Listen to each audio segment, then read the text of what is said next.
Is the Earth flat or is it round? My guest tonight, David Weiss, has those answers for you. We'll be right back.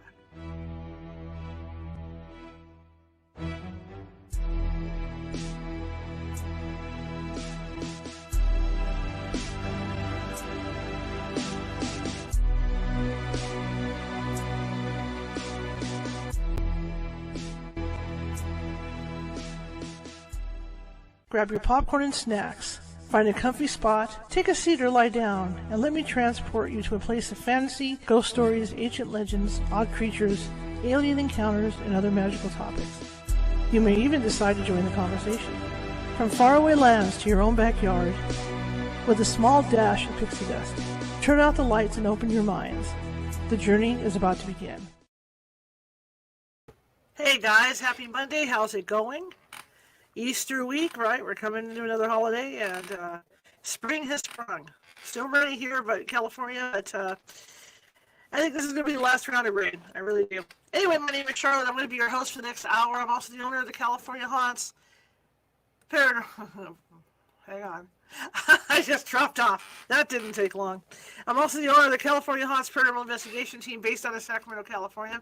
Just a quick warning. Everybody in this neighborhood has Xfinity.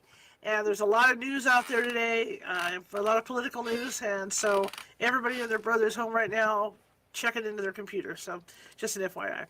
Anyway, I'm also the owner of the California Haunts Paranormal Investigation Team. We are 45 strong based out of Sacramento, but we're up and down the state. I have people everywhere. So that means if you have something going on that you want looked into, we can do that for you. It might take us a couple days because it's a big state, but we will do that.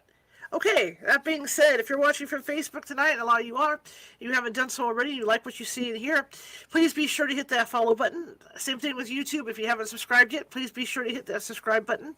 We've got over 900 videos over there, and it's all of this show, all different topics. This is one of my favorite topics, is to talk flat earth theory, so it should be fun. Please subscribe to YouTube. And that goes for Twitch as well and all the other social media places. If you need to find us, just Google us, California Haunts Paranormal Investigation Team, and we will pop up all over the web. We do have some events coming up. I do have a Coffee with the Ghost Hunter on Thursday at 9 a.m. Pacific, and you can find that link at the bottom of the description for this show. Or you can find us at the California Haunts Paranormal Investigation Team meetup. We also have psychic readings going on Saturday by medium Nancy Matz, and it's spring. We're going to talk about spring and renewal and things like that for the readings. So check that out at the meetup as well. Okay, see, I'm hurrying this along because my guest, I can't wait to talk to him. What can I say about Flat Earth Dave that he can't say himself? So let me bring him on, and let's get this thing going. Hello. How's it going? What's going on? How you doing? I'm good. How are you? I'm doing great. You said you said something that you said the flat earth theory. Flat earth is not a theory. Flat earth is the default position. I mean, with every one of our senses, every test, everything ever shows us a flat non-rotating plane from our observations, from our measurements, from our experiments, from NASA manuals, from the FAA manuals, from CIA documents. Everything says a flat, non-rotating Earth from the Bible. So the conspiracy theory is that we live on a lumpy rock, floating in a space vacuum with curved, smooth water on it, which has never been measured, with high-pressure air adjacent to a void. Okay, and everyone, well, of course that's what it is. Of course, because that's what I was told when I was in kindergarten. I didn't have the ability. I didn't have the ability to question it. And it was stored as truthful information, and everybody knows that. So it's 2024. It's time to wake up, people. If you don't know the Earth is flat, then you haven't really used your God-given common senses. Well, let me ask you this, because I've been doing research on this, and I've been hanging out in some groups on Facebook, so I was prepared for this. What about the ice wall? Because there's a lot of talk about there being an ice wall. Well, the ice wall is what people call the ice wall is the shoreline of our pond. Now, if you think about it, large bodies of water at rest lie flat, right? If you have a bathtub, you don't have the side of the tub, the water goes away, right? And a pond needs a shoreline that's higher than the surface of the pond. Well, our world pond, all of the oceans in the world are a giant pond and the sides of our pond are Antarctica, right? They want you to believe that the edge of the world is, a disc in space and boats falling off the end, when the truth is this is the end of the world, the edge of the world right here. This is the shoreline of Antarctica. Antarctica is the highest continent on Earth. They don't teach you that in school. And it's the only place that we don't have free, unlimited access to go explore ourselves. I find that interesting, because I know people that have been in the Navy and have been in that area, and they talk about the ice wall as well. Well, let me ask you a question. If a wall is 10 feet thick, is that a thick wall? Pretty thick, right? Yes. Yeah. What if the wall is 1,000 yards thick? Is that a thick wall? That's pretty a really thick, right? Wall. Right? Yeah. What if the wall is thousands of miles thick? Is that a wall or is that a shoreline cliff of a continent of more land? Right. I think that Antarctica is bigger than all of the oceans and all of the other continents combined. But we want unfeathered access to go explore what's going on out there. But unfortunately, we're told that Antarctica is a continent at the bottom of a ball, 13,000 miles around, but no one's able to circumnavigate it. The last person that tried went over 68,000 miles, kind of like it's set up more like this. This is the shoreline of our world. This is what contains the water of our Earth plane, Plane, the add a T, you got planets, right? And so Antarctica, all of this is Antarctica. So what's out here? What's beyond that red line, which is 60 degrees south? Even we're talking to somebody who was a contractor doing some work for the military in Antarctica. And when they cross that 60 degrees south line, they're intercepted by a warship, by a military ship. They're boarded, and then another person from that ship takes over captaining of the boat. They're not allowed to captain the boat beyond 60 degrees south. So what's going on out there? And Antarctica is also the only place that we're not allowed to go not allowed to go physically, and we're not allowed to go there virtually. Because if you try to measure it on Google Earth, it won't let you. Interesting. That's really interesting. Yeah. That's fascinating. Now, when you talk about the flat Earth, and I've seen different things, like in the different flat Earth groups of how you can see across the Earth. You get up high on a mountain, and technically, what they're saying is that you can see for thousands and thousands of miles. Is that right? No, you can't see for thousands and thousands of miles. Okay. Just like I can see through a glass of water. That water's clean. I pour that water into a pool. The pool water's clean. If it's a big giant pool, I can't see the far end of the pool, the wall, because the liquid becomes opaque over distance. The atmosphere becomes opaque over distance.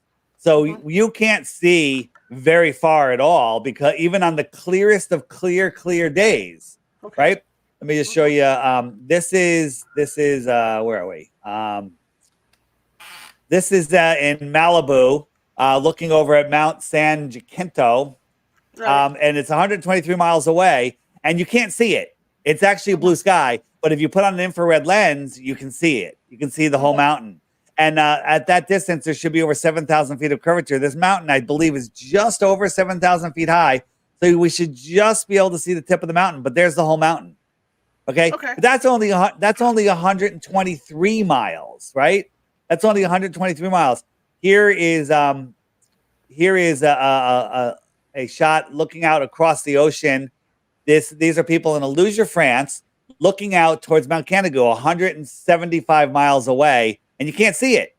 And the reason the Globers say you can't see it is because it's below the curve, because at that distance from that viewing height, the top of the mountain should be over a half a mile below a physical curve. But if you believe this is a physical curve, you don't understand what the horizon is. The horizon is an optical place. We can get into that if you want. But as the sun migrates in between the two tropics, so twice a year, it lines up, as it's going from the Tropic of Capricorn to the Tropic of Cancer, it lines up with the viewing spot, and it backlights Mount Canigou, and because the light that's bouncing off of Mount Canigou can't reach your eyes, but the sunlight's stronger, and as the sunlight goes beyond, it looks like it's going down just because of perspective, it backlights it, and here's the whole mountain. The very top right here should be over a mile below the curvature. but it's right there. It's right there. Again, these things that I'm showing you here are enough proof. This is all you need. You know, the Globers will scream refraction, right? Refraction, right? They say that the mountain is over the curve, the sun is already set, but the sun's refracting up, and the mountain is also refracting up to block the refracted sun. And the reason your brain short circuits when I say that is because it's stupid. It's really stupid because that's not how things work, right? Here's just another one. This is, you know, the higher you go, the clearer the air. And using the Earth curve calculator, calculating for the height of this mountain, we can see 8 mountains over here. We can see them all. They're all lined up right here. The tops of these mountains should be over 40 miles below a physical curve. Okay. Does that mean that the fact that we can see them if the Earth is flat? Well, I think so. But if it's a sphere, it's got to be thousands and thousands of times bigger than they're telling us. So, hey, they tell us there's 8 continents or 9 continents, whatever. I don't even know because they're lying. That means there's 8 or 9,000 continents or maybe more. So they're lying. You know, people say, well, what difference does it make? What difference does the shape of the Earth make? You know, I still have to go to work on Monday. You know, why would they lie? What are all wars? What are all wars fought over? Money and land, resources and land. Well, what if they're hiding more land, more resources, more civilizations, more freedom, right? So there you go. What got you to thinking about the flat Earth? Because there had to be something. I mean, you obviously went to school like I went to school. So what changed your mind about what you had learned?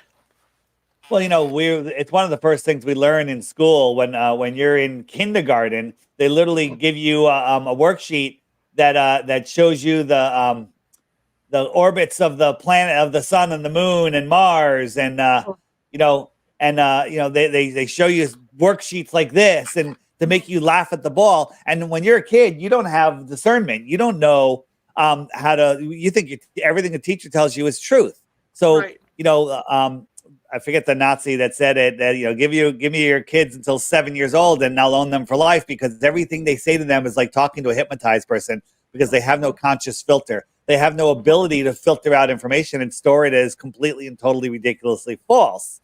You know, if you just landed here as an adult, you know, disappeared on Earth today, you would determine that the Earth is flat and non-moving. And then when someone tried to tell you it's a spinning ball going around, you know, in 30 different directions at once, you would laugh at that person, and there was no way you can convince them. But because they taught you, you know, at a young age that, you know, we're orbiting like this, and then later you find out, well, not only are we orbiting around the sun like this, we're chasing the sun at 500,000 miles per hour. All of these planets happen to be on the same plane. Weird, right? They're all on the same level, chasing the sun at 500,000 miles an hour.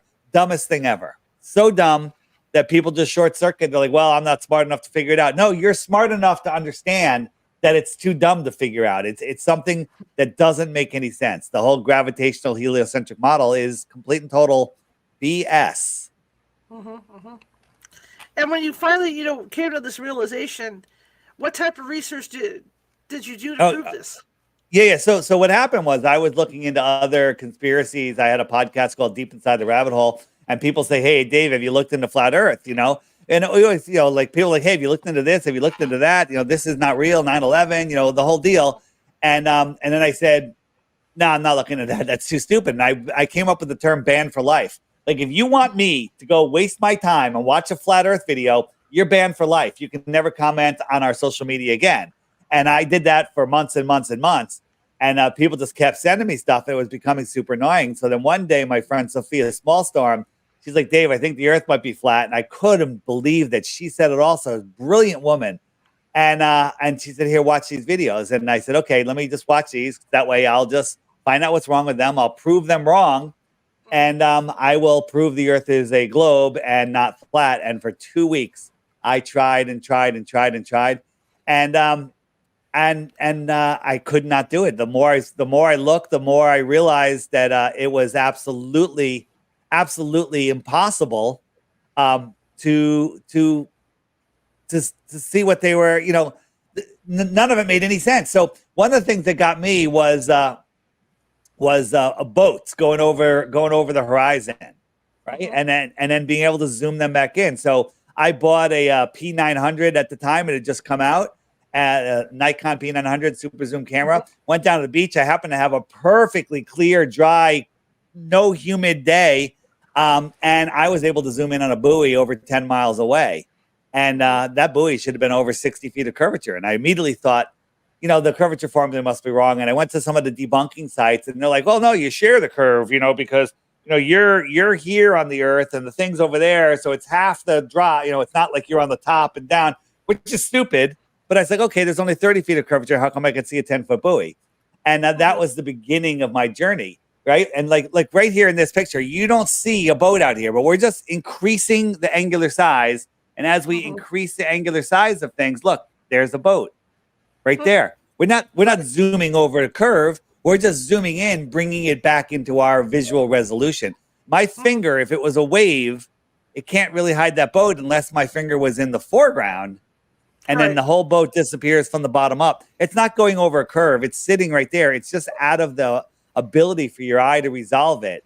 And right there, you know, that's part of it.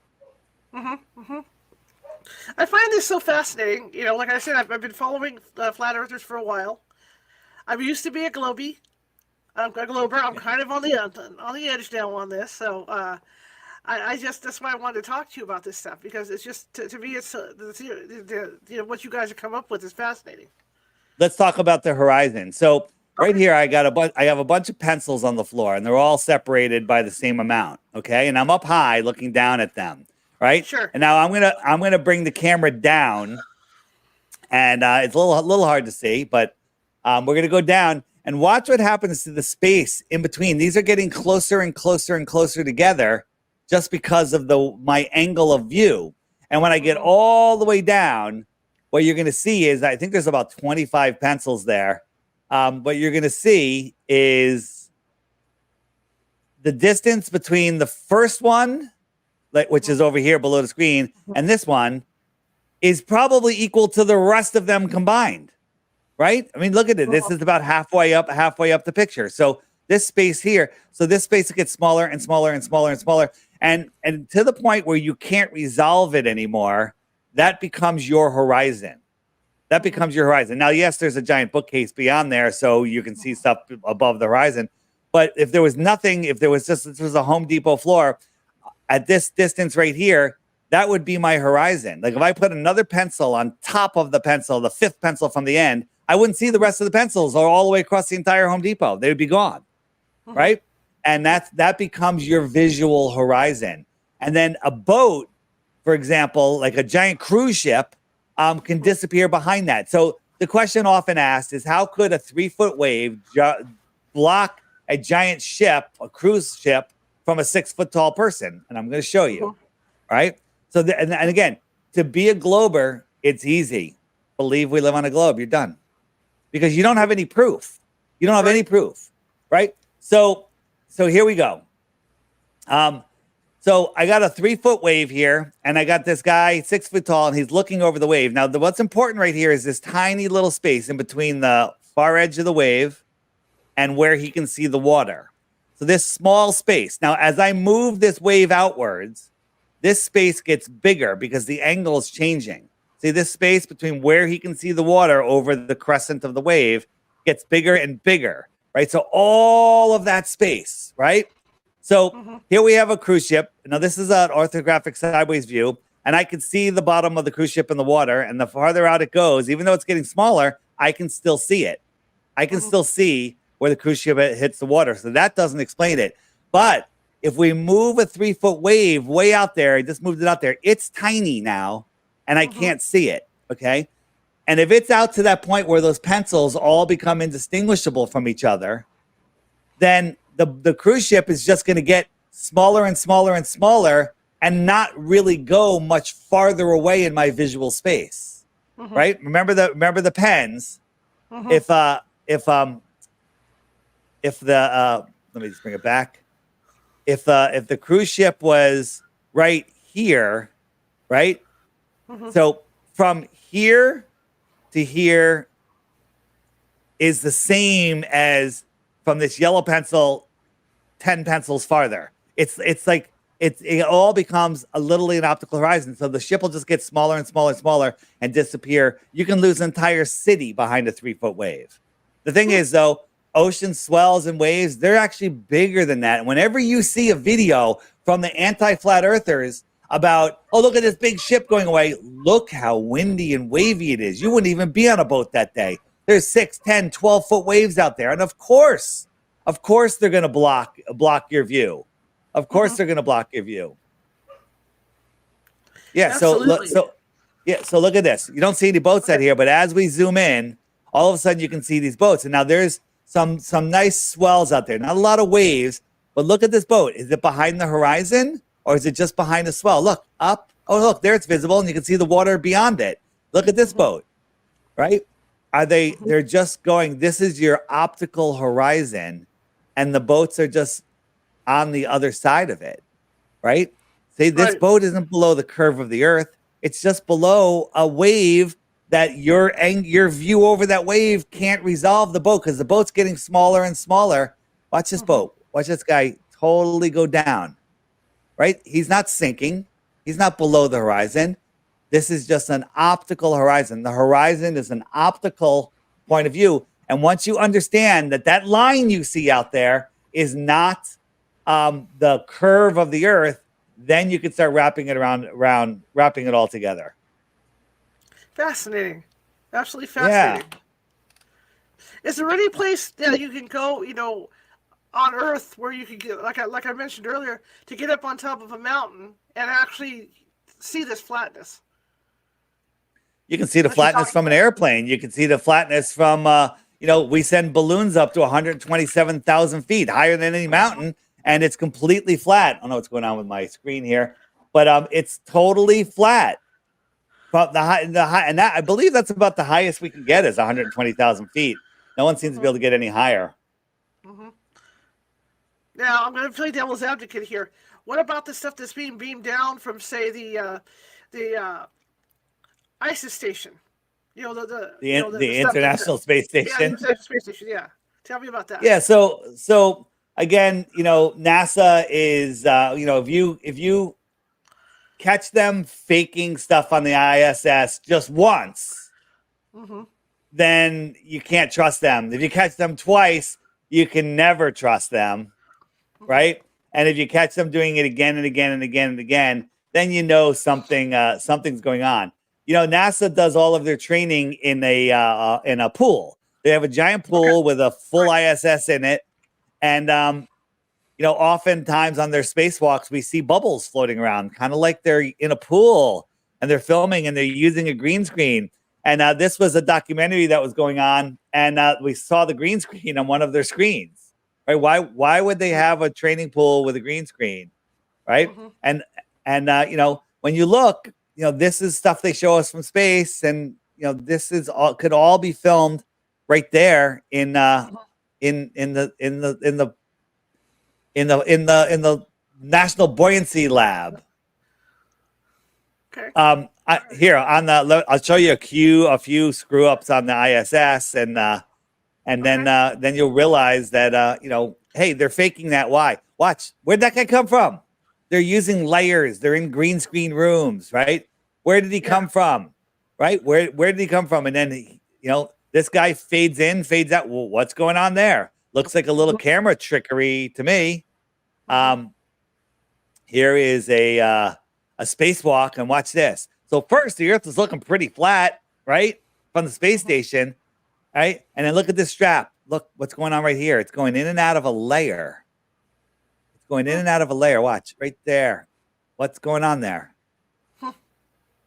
Right? So again, they're using layers and all sorts of stuff. This is a funny one. This is in 1999.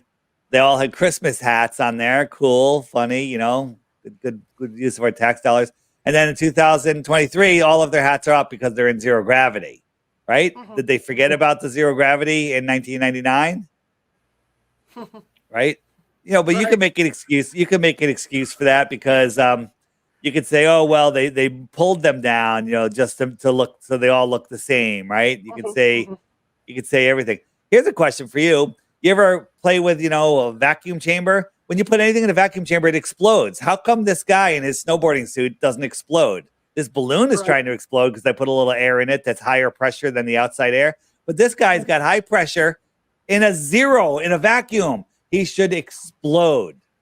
Yeah, absolutely. Right? NASA only put somebody in a vacuum chamber once on Earth. And before they got the air out, his mouth started to boil. His tongue started to boil. He passed out. And they literally had to depressurize it dangerously fast, or otherwise he would have died.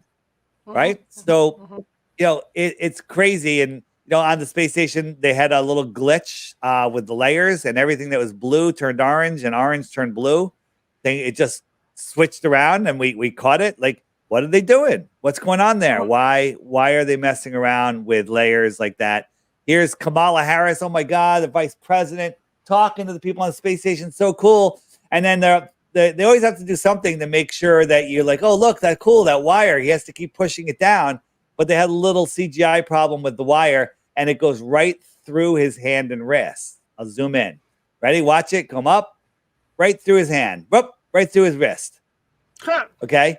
Why are they faking stuff like that? Why are they faking stuff like that? Right? And there's a whole bunch more, but my favorite one is they got some fresh fruit on the ISS, and they were playing with a lemon, and when they grabbed it, the augmented reality didn't work so well. Let's just zoom in, and you'll see. Watch, slow motion. Look at the lemon.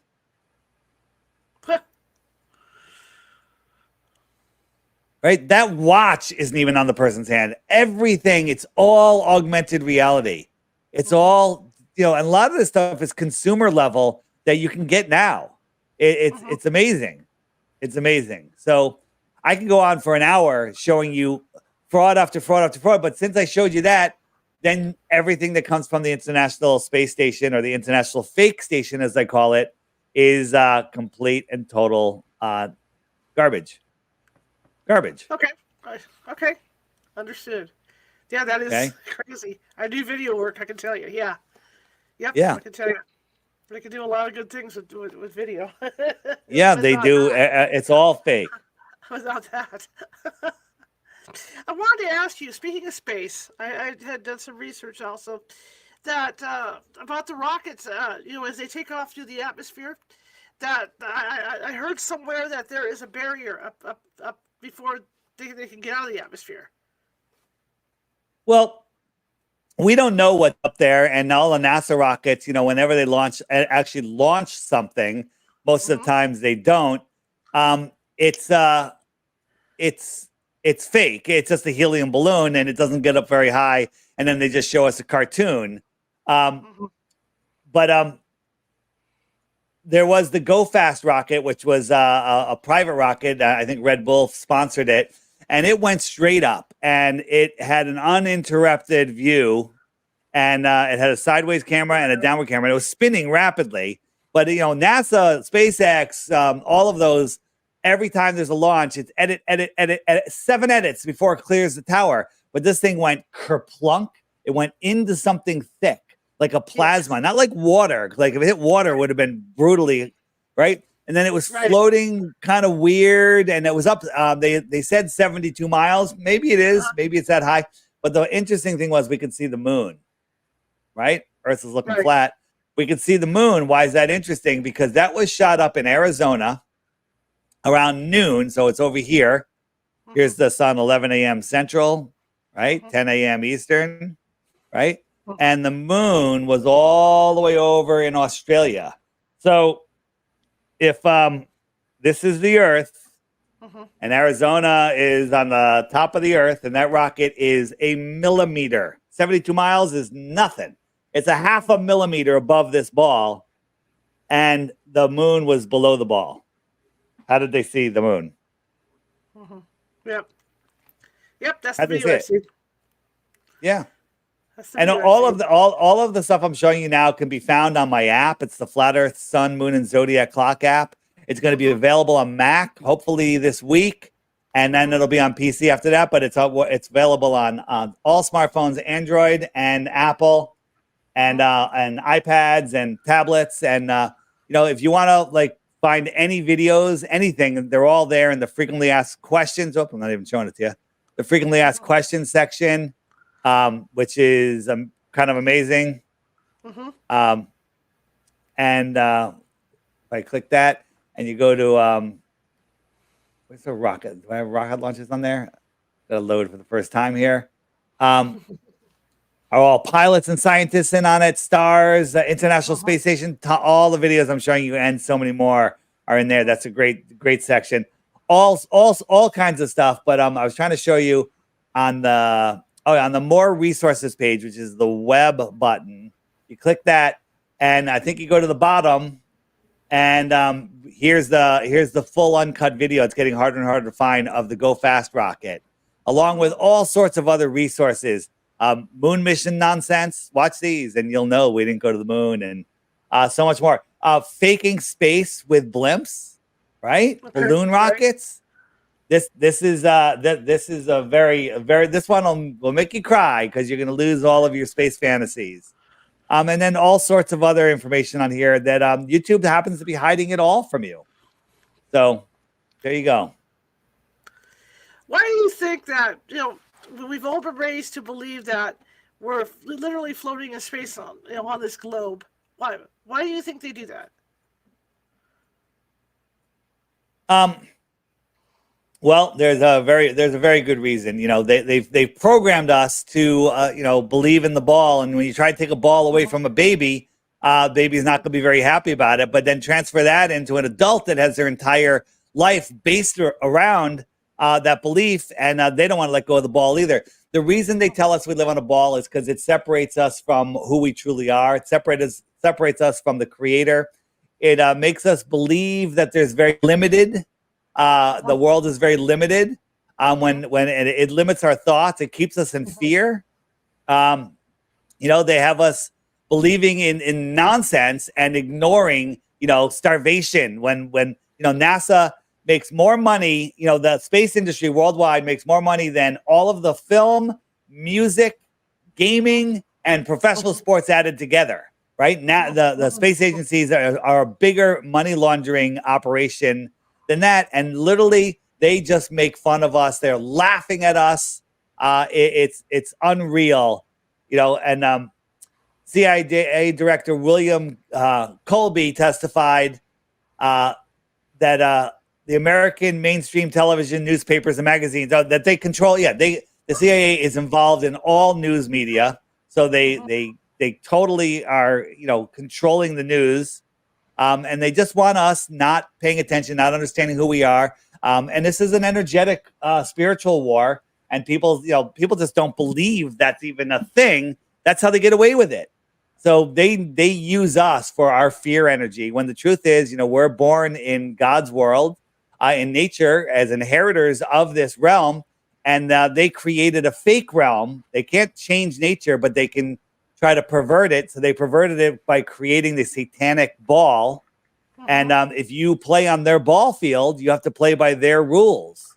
And if you look at the heliocentric model, it's crazy. All of the numbers all equal 666. 6 times 6 times 600. It's the circumference of the Earth. The Earth curves at 0.666 inches per mile squared, 66.6 thousand miles per hour around the sun. 6 times 6 times 60 is the diameter of the moon. That's just the beginning. That's just the beginning of the amount of sixes that are in there. And of course, the National Aeronautic and Space Administration add up those numbers, those letters, and it's 666. Is that just a coincidence? Is it? Interesting.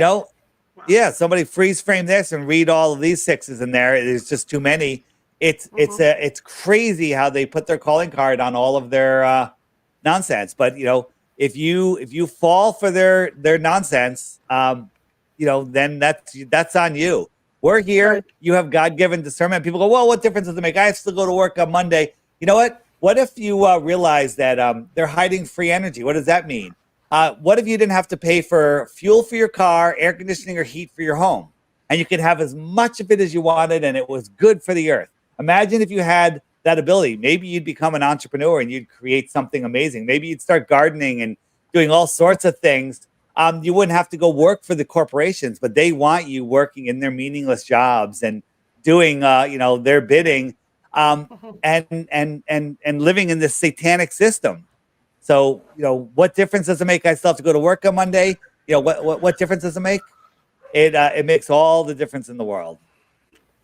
Another question I have for you is, as a globier, and again, the way we were taught, the Earth is spinning, and so it's spinning at a great rate, which is causing this gravity. How do we get around the thought about this gravity if everything's flat?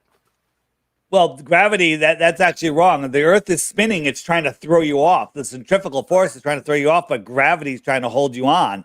Okay. Gravity is a made-up theory that they had to throw out. Here's a question. How do millions and millions of tons of water float in the sky and not fall down? Why doesn't gravity pull the clouds down? And the answer is because they're held up electrostatically, right? The flat earthers are crazy because we think down is down, and for everybody, where where the globe thinks, oh well, we're spinning, and and down is antipodal to the person on the other side of the Earth. And if the Earth was spinning, why wouldn't this person be kind of thrown sideways towards the equator? Anyone standing up on that curve would be pushed. Think about the centrifugal force, but like, oh, it only goes around once a day. It's going 1,000 miles an hour at the equator. It's diving a mile a minute. Don't tell me you wouldn't feel that. Imagine in a car going on a road 1,000 miles an hour and taking a turn. You're veering to the right at a mile a minute, so 60 miles an hour to the right. Don't tell me you're not going to feel that. You're going to feel that. Okay, you actually would probably die. I don't know. I mean, going that fast. So Walter Cohen from MIT, he says that all this world is held together with electric forces. That's what hold everything together. So real quick, I'll just give you a quick thing. The sun and the moon are close. They're part of this giant electrical battery system. The anode and the cathode of our battery system. The Earth is the salt bridge, and the salt water carries the current. That creates a battery. Look up your chemistry, right? So we live in this toroidal electric battery system. The Earth has a negative charge to it, what they call a negative charge, and anything above the Earth, the sky has a positive charge. So negatives and positives attract each other, right? So here we have some leftover party balloons, helium, and we got a little button on here, and it's just floating about 2 inches above the floor. And we have this wire that goes to a Van de Graaff generator, and we're gonna add a positive charge. We're not making it heavier. We're just adding a stronger positive charge. And when we do, it goes down. Okay? So that's interesting. Why did it go down? Did we make it heavier, or did we just make it more attractive to the electrostatic? Discharge, it goes up. This is a tinfoil triangle. We put a negative charge in it. We turn it off. It goes back down. We turn it back on. We leave it on. It goes up. Now, are we defying gravity, or are we defying something else? Electrostatics, right? So right. Here is MIT created this. It's called the Silent Drone. It's got no moving parts. It kind of looks like a skid, right? And it flies. Why is it flying? Because it's electrostatic. You know the XR-T3B, whatever, the triangle aircraft that the military has? They admit that it uses electrostatics to lift itself and to propel itself forward, right? And it probably pulls that electricity straight out of the air, right? Mm-hmm. Well, what if you had a car that did that? Wouldn't that be nice, right? What if you could travel anywhere around the world on electrostatics, right? They don't want you to know that, right? And the last thing is about electrostatics is I just did a demonstration showing you that those electrostatics are real, testable, provable, scientifically manipulatable. Gravity is just a theory that's 96% wrong. They had to make up dark matter, dark energy to say, well, it doesn't work. Therefore, we have to make up 96% of it. Therefore, it does work, right? Because it has to work, because it has to be real. No, that's a crap theory. But they tell us that the electrostatic force is 10 to the 39th power stronger than gravity. So let's pretend gravity is real, okay? 10 to the 39th power?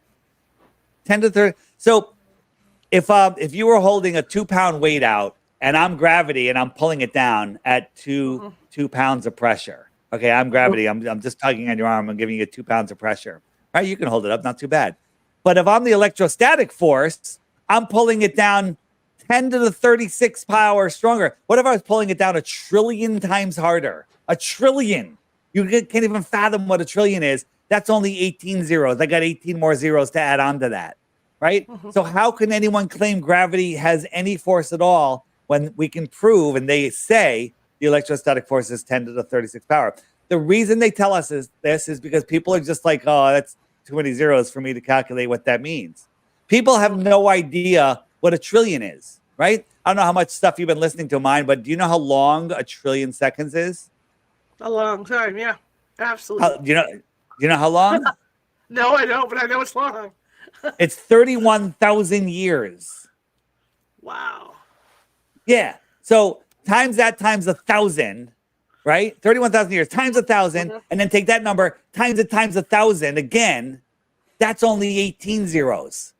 We got to do that all the way up to 36.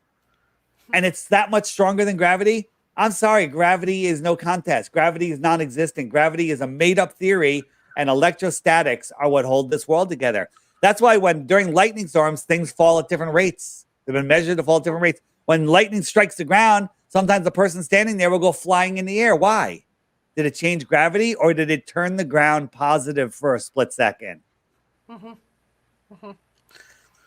What is the biggest thing that convinced you that the Earth is flat?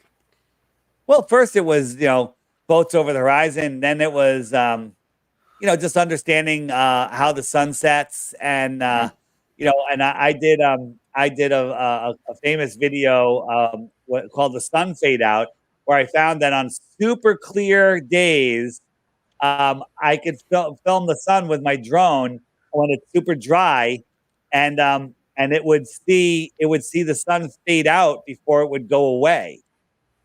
Okay, so here the sun went down, down, down, down, down, and it stopped. It sat here. It just sat there, and it didn't go away. It just sat there, and it should be going down if the Earth was spinning. And I don't care that it's out of focus because I am zoomed way, way in. But watch, it never goes below. It just can't push through the atmosphere anymore. This is a perfectly clear day. I'm going forward and back here. Perfectly clear day. And so that's just the sun going away. And then when I understood that the sun circles around the Earth, it just circles around, right? And the sun is the hour hand. The sun keeps track of the hours and the days. The moon keeps track of the weeks and the months. And the stars keep track of the seasons and the years. The stars lap the sun once every 365 days. So the sun will drift back through each zodiac for about a month, right? That can't happen in a heliocentric, gravitationally forced beehive of a solar system, right? When you're driving on the road and there's a forest to your side, whatever, everything changes position due to parallax. The trees near you go by really fast. The ones in the distance go slower, and everything changes due to parallax, right? Right. Never once in the history of all history have any two stars crossed each other's path, right? Remember, we're corkscrewing through the galaxy, going 4.5 billion miles a year, never to return to where we were before. 80% of the stars, they tell us, in our galaxy are binary, which means they orbit around each other. So not only while they're spinning through the galaxy in the galaxy's arms, they go around each other, and never once have two stars changed positions from our point of view. That's impossible. Why are all the stars in the same focus as the planets and the moon? Take a telescope, zoom in, get perfect focus on a star or a planet or the moon, and then switch to another body. It's in the same focus. Now we could focus beyond it, before it, or dead on it, and then move the telescope, and it's still in focus. Kind of like they're all at the same distance, whatever it is that they are. Right. I have a question in the chat room that says, why then when you throw a ball in the air, it doesn't float? Or when someone jumps from a high area, they fall? Yeah, because when you're in the air, in the sky, on the floor, up high, away from the Earth, you have a higher positive charge, and you are more dense than the air, right? The downward force is very weak. It just establishes, electrostatics establish the down, but you're heavier, and so you go down. The reason down is this way is because the electrostatic flow, there's a flow of electricity that goes down into the Earth constantly. It goes down into the Earth. Maybe in the center at the North Pole, which they don't let us go to, maybe it goes the other way there. I don't know. It's a toroidal field. I don't know which way it's going. I think it goes like this, right? So we have this downward flow of energy, and that's why anything in the air has the positive. How come when I let go of a helium balloon, it goes up? It's less buoyant than the air around it, and it goes up. That's it. Absolutely. What do you say to people that are dead set on believing that this is a globe? Enjoy your ball. There are people that are here that are not they're not able to wake up. They're too deep. And I look at them as, maybe an NPC is a real thing. There's some people that you just can't waste your energy on. But anybody that says the Earth is a globe, and it absolutely is, and you're a moron. And I'm like, okay, well, I've been studying this for 10 years now. And how long have you been studying it? Well, the Earth is a globe. I'm like, okay, what's the diameter of the Earth? What's the radius of the Earth? How far is the sun? How did they determine how far the sun is? How wide is the sun? What's the speed of the orbit of the Earth? They can't answer any of those questions, but they're defending the globe, right? And I'm a moron because I think that I observe that the Earth is flat. Here's the thing. No one's ever measured curvature. No one's ever measured curvature, ever. Every test to measure curvature has failed. Every test to measure axial rotation has failed, right? Every test has always failed. We can see too far. A ball has a physical limitation. A 6-foot-tall person at the edge of perfectly calm water, no waves, standing up, should only be able to see the surface of that water for 3 miles, according to the globe. Now, if there's any waves on there, it should be shorter than that. And if he sits down, it should be way shorter than that, 3 miles. But we can look out there and see the surface of the water 10 miles away, farther, right? 20 miles away on the right conditions. So here's a question for you. If the Earth is not curved, then it's what? It has to be flat. Right? If the Earth is not moving, then it's what? Stationary. Yeah. Right? But a staunch globe believer that has no idea why they think it's a globe cannot answer those questions. They're like, they'll just choke up, right? And that's because I'm not saying that the Earth is flat or anything. I'm just saying if the Earth doesn't move, then it's what? And they can't say it. That's how strong the programming is. It's amazing. I saw you on another program with a scientist or some.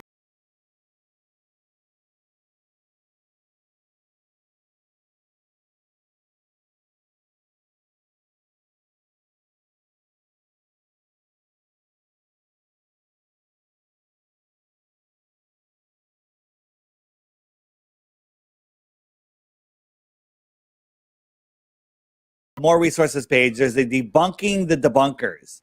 Click that, and up comes a playlist, right? Okay. And one of them is Flat Earth Dave destroys Professor Dave. And what it is, it's a guy that analyzes debates. He doesn't take either side.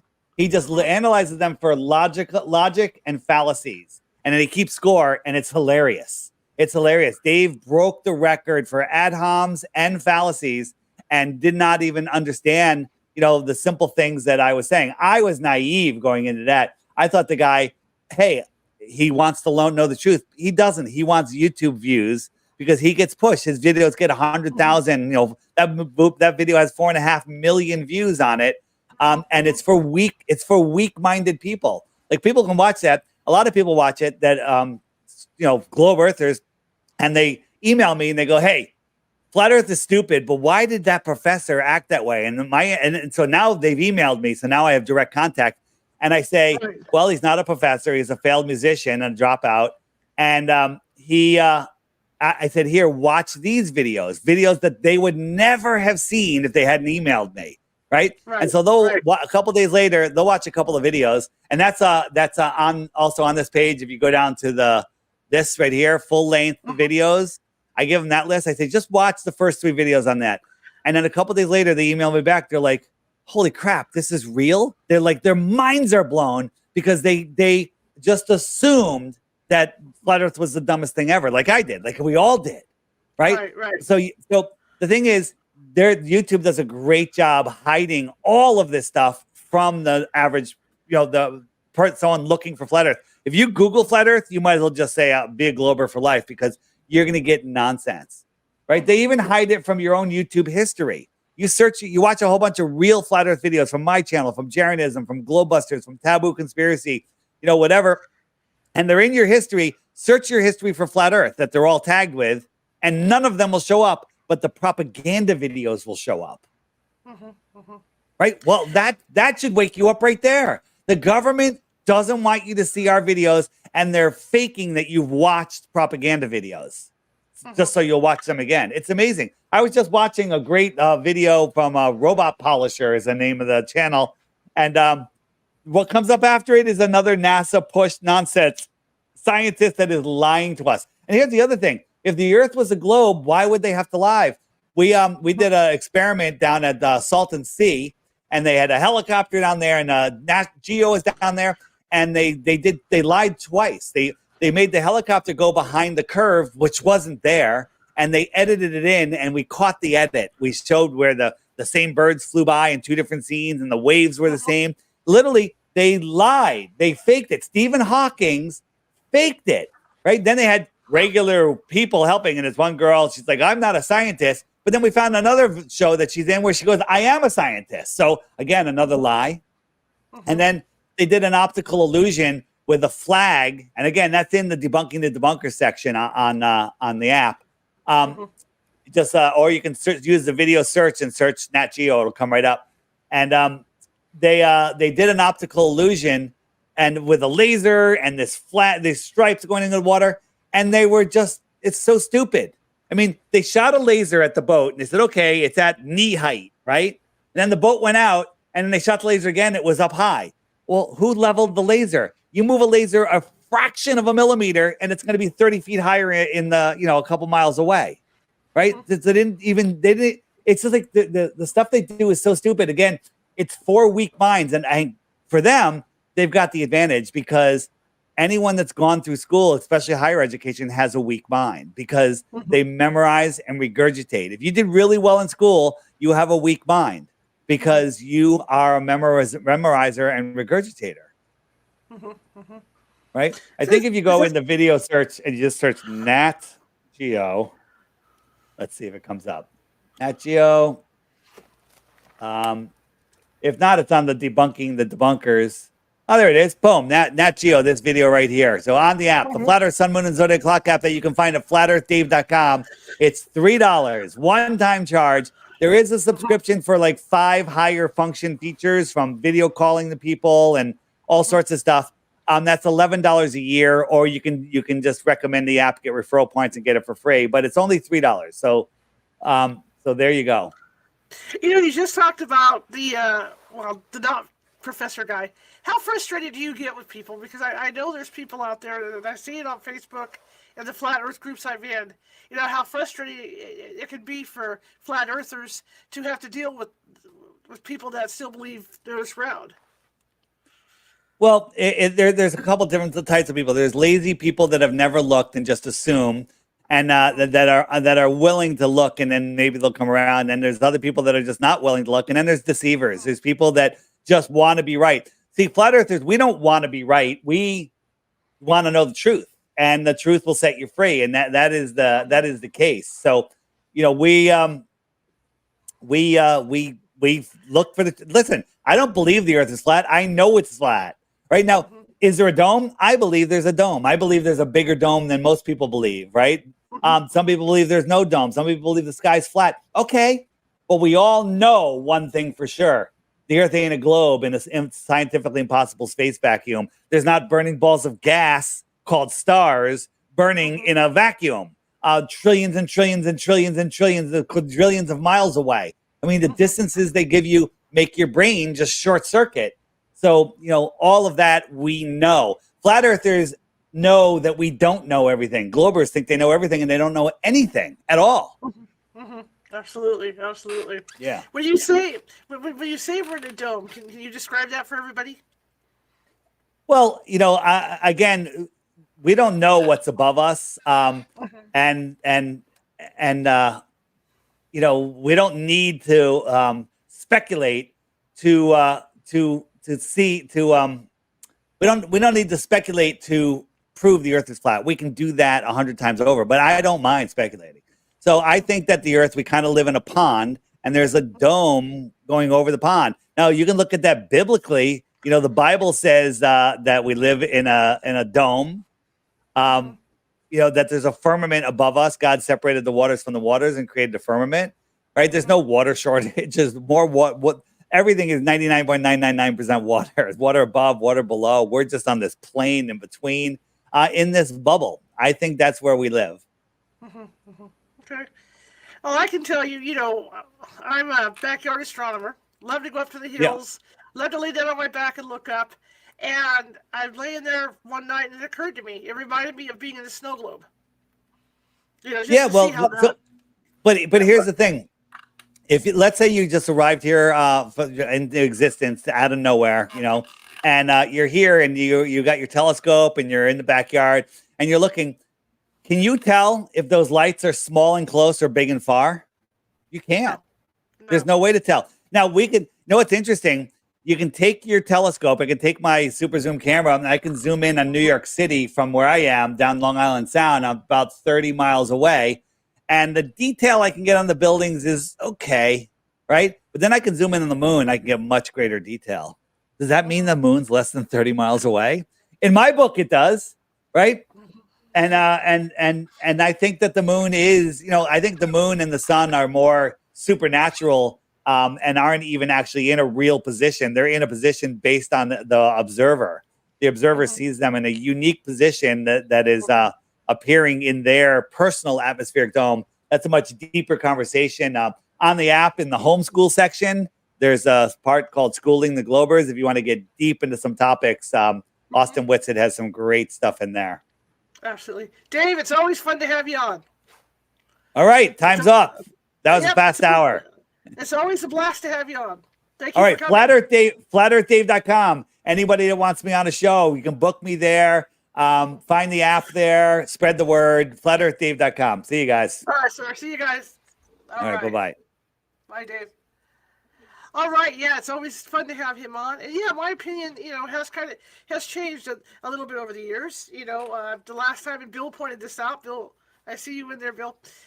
You know, last time Dave was on here was in 2021, and back then I had that, you know, I looked like a deer in the headlights, and I remember that show. So I have been doing my research. I have been on Facebook, taking a look around. Am I still convinced? You know, am I truly convinced that it's flat? No, but I'm a lot more open to it, to looking at what what Dave has to say and what others have to say, and I've been doing that. Anyway, tomorrow, shifting gears. Tomorrow we are going to be talking about haunted locations, haunted bars, haunted houses, haunted hospitals, and that's going to be with author Mark Leslie. So that'll be our usual time, 6:30 p.m. Pacific, if you guys want to join us. And just a quick reminder, let me get them straight here. Just a quick reminder that there is a coffee with the, let's say editor, I'm a newspaper person. There's going to be a coffee with the Ghost Hunter on Thursday at 9 a.m. Pacific, where we just sit down, virtually and just have a coffee together. You guys can ask me anything you want.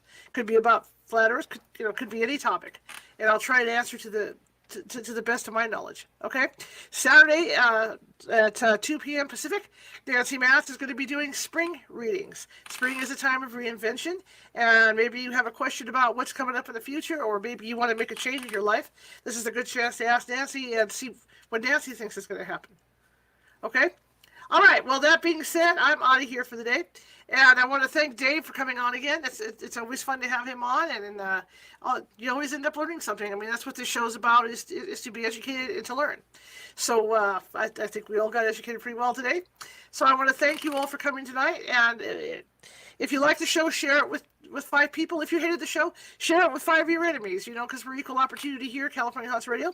Just try to get the word out on our little show. And check us out. Like I said, we've got more than 900 videos sitting over at YouTube, and they're all different topics. I'm a journalist, photojournalist, and I like to have different topics on the show. So you're going to see something that you like, I'm sure. All right, guys, I will give you Dave's contact information, and then we will call it a day. So here we go. We've got some websites here. theflatearthpodcast.com. I don't know if he's doing it anymore, but that came up on my list. And we've got flatearthdave.com, of course.